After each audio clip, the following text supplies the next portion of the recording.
جس بچے کے لیے باپ نے ساری عمر باہر گزار دی کہ میرے بچوں کا مستقبل بن جائے، اور مستقبل بنایا بھی کہ ایک اچھے پوش علاقے میں کوٹھی بنا کے دے دی بچوں کو، کاروبار کے لیے پیسے دے دیے، شادیاں کر دیں، اور اب وہی بچے باپ کے پاس 2 منٹ بیٹھنے کے لیے روادار نہیں ہیں۔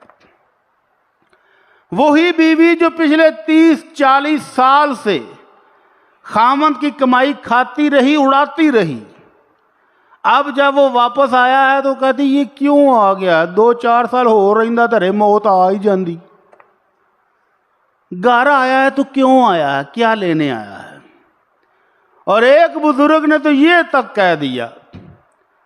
کہ باپ نے کسی بات پر جوان بیٹے کو ہلکا سا ڈانٹا، جس باپ نے ساری زندگی باہر ترستے ہوئے گزاری کہ میں کب جاؤں گا اپنی فیملی میں، کب جاؤں گا بیوی بچوں کے پاس، کما کما کے جوڑ جوڑ کے اتنا جوڑا کہ وافر جوڑ لیا ہے، اب اسی گھر میں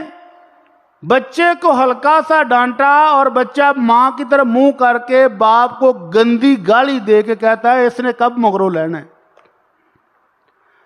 انا للہ و انا الیہ راجعون۔ تو چاروں طرف دکھ ہیں،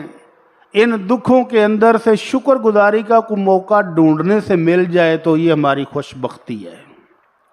بہترین لش پش گھر، کروڑوں کی گاڑیاں، کروڑوں اربوں کا بینک بیلنس، کروڑوں کی فیکٹریاں آپ کو وہ سکون نہیں دے سکتی جو اللہ کے شکر کرنے سے آپ کو سکون مل سکتا ہے۔ تو دیکھیں ان کی طرف جو کل تک کوٹھیوں میں تھے اور آج خیمہ بستیوں میں ہیں، کل تک بادشاہ تھے اور آج فقیر بنے بیٹھے ہیں، کل تک اپنی کوٹھیوں کے اندر ہر طرح کی سہولیات تھیں اور آج کچھ بھی نہیں ہے، پانی ہی پانی ہے۔ اللہ تعالیٰ سب کو اپنی حفظ و امان میں رکھے۔ اللہ جو نعمتیں دی ہیں ان کو کبھی زوال نہ آئے، اللہ جو نعمتیں دی ہیں ان کو پائیدار رکھنا۔